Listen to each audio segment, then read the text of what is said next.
Welcome to Books for Success. Today, we're delving into the wisdom within Rich AF by Vivian Tu.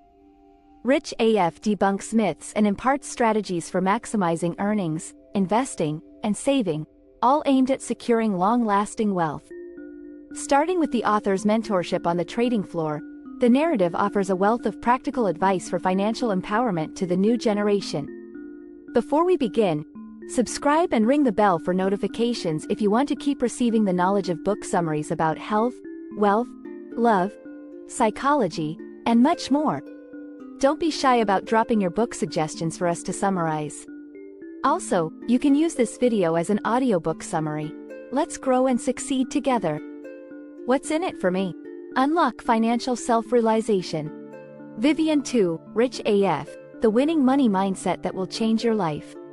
Why is financial freedom so elusive? Why does it seem to slip through our fingers no matter how tightly we grasp? To put the question around, what behaviors or thought patterns, though well-meaning in origin, sabotage our own wealth potential? Whether you're seeking to negotiate a raise, invest or make a budget, invisible barriers are likely obstructing your progress, barriers that come as much from your own attitudes as your environment. In this summary, we'll look at how to identify our money blind spots, how to build a mindset and a skill set that's oriented towards financial freedom. Believe it or not, it's about seeing your finances not as a series of numbers, but as a canvas for your personal growth and self-realization. Unlearning money myths.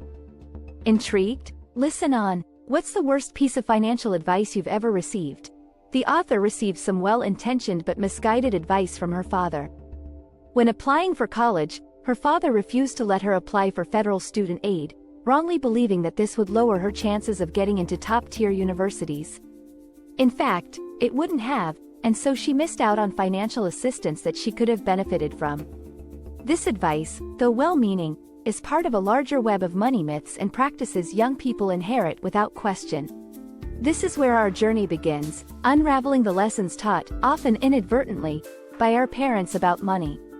You see, just like our mannerisms and personal preferences, our habits are set from a young age.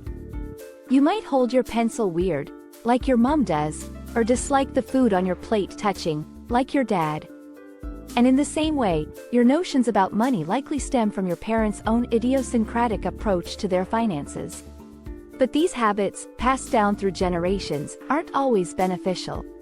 In fact, they can sometimes be tiny acts of self-sabotage, holding you back from financial freedom.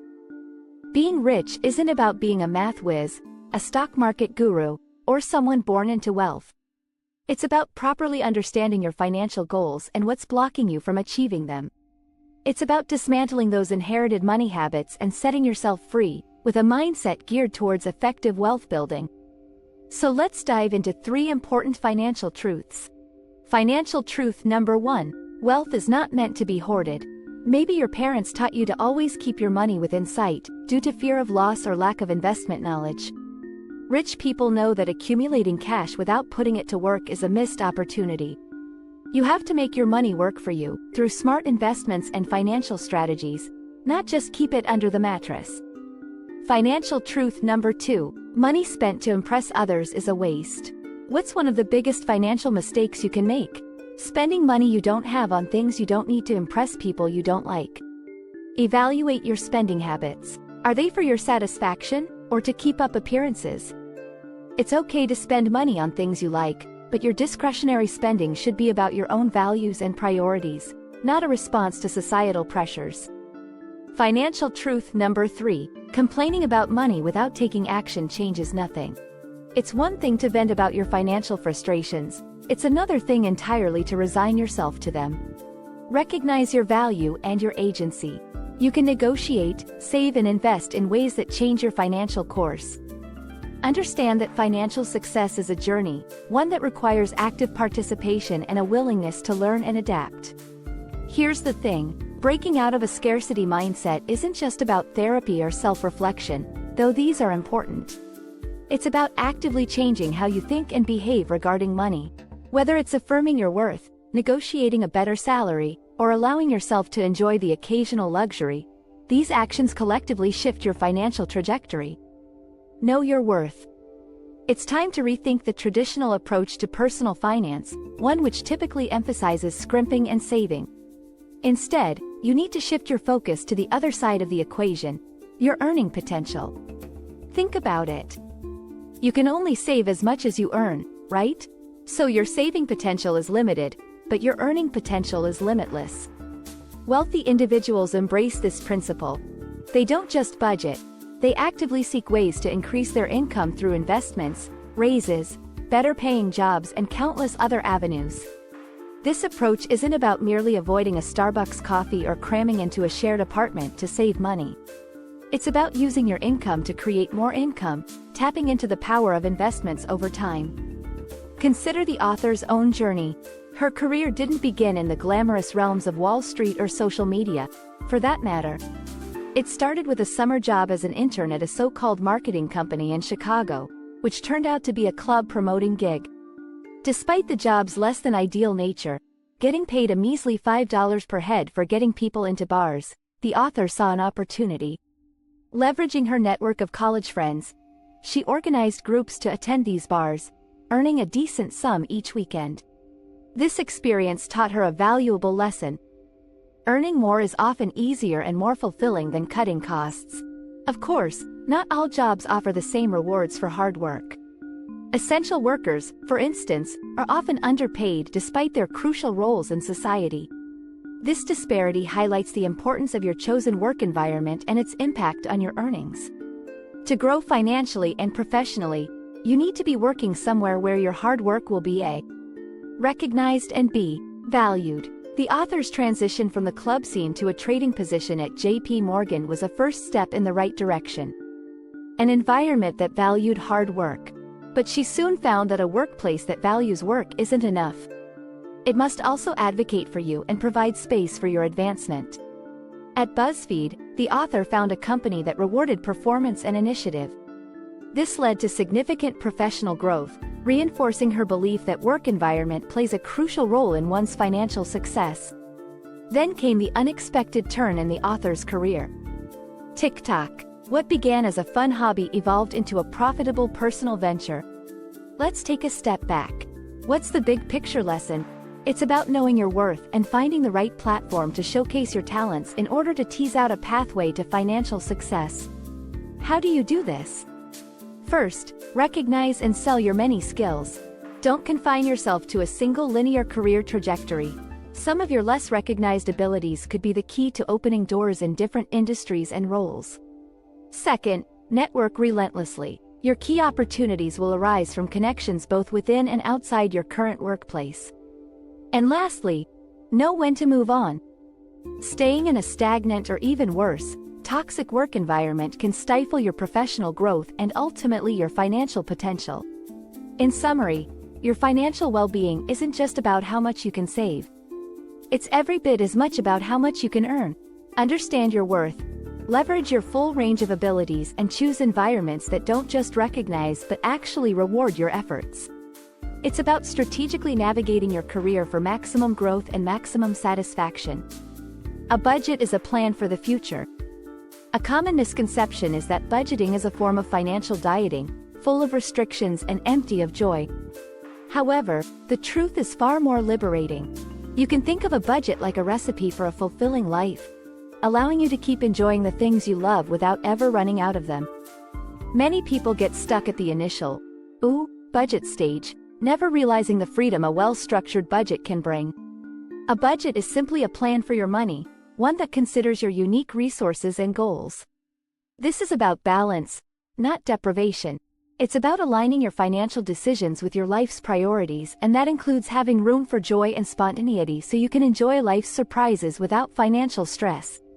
You don't have to say goodbye to all of your spontaneous desires and whims, you just have to plan for them.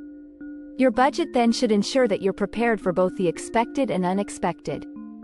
The key to successful budgeting is self-awareness and adaptation. As life changes, so should your budget. In fact, flexibility is the hallmark of a budget that's working. It may be counterintuitive, but the heart of budgeting is self-acceptance. You've got to take a candid look at your spending habits, acknowledge where you are and think about where you want to be. This process is about transforming shame and embarrassment into proactive planning.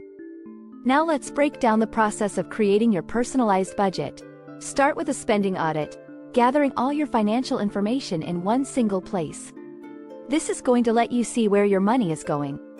The next step is to categorize your expenses into 3 categories, which the author classifies as red, yellow, and green. Red are essentials, things like rent and basic utilities. These are things you truly cannot cut back on. Yellow are necessities with some flexibility. These are things you need, but where you still have flexibility as far as how much you can spend. Groceries, for example, are something that you need, but you nevertheless may have wiggle room as far as how much you spend. Green, finally, is your discretionary spending. These are things like entertainment, eating out, and shopping for fun. This 3-color classification scheme will help you mentally categorize your spending and begin to identify areas where adjustments can be made. Once you've done this, take a look at the green items through the lens of opportunity cost. What's that? Opportunity cost is a term from economics that refers to what you're giving up whenever you make a choice. Let's say you spend $15 at Burger King for lunch.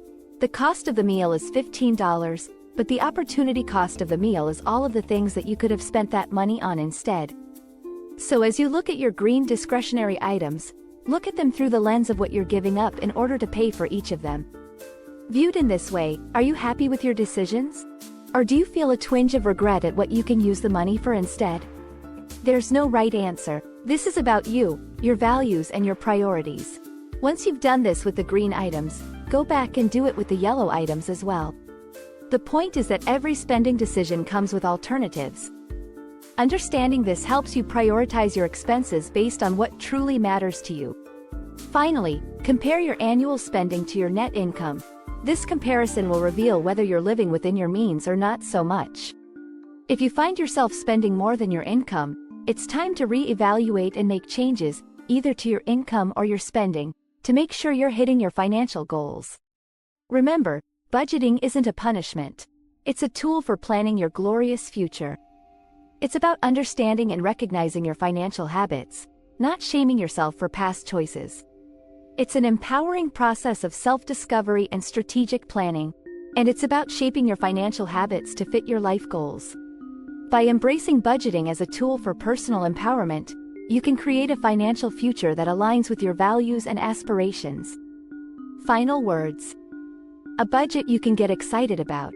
In this summary, we've learned to reframe finances from an external restriction to an arena for self-realization. Examine your attitudes towards money and try to identify unhelpful money myths you've absorbed during your upbringing. Shift focus to your earning potential through professional strategic planning, evaluating whether your work environment is stifling or rewarding your growth. The emphasis should be on creating wealth, rather than simply exercising financial restraint. But when it comes to budgeting, approach this too as a means of expressing your aspirations, aligning your spending choices with your personal values and goals. Ultimately, the path to financial freedom requires expanding beyond your old assumptions and making thoughtful, holistic decisions to serve your own unique vision of a life well lived. Thanks for being part of our insightful voyage. If our summary piqued your interest, we encourage you to dive into the complete book for a deeper understanding. Don't forget to like this video, subscribe for more content if you're new here, and share it with others who might find it valuable. Keep on reading, discovering, and advancing until our next adventure.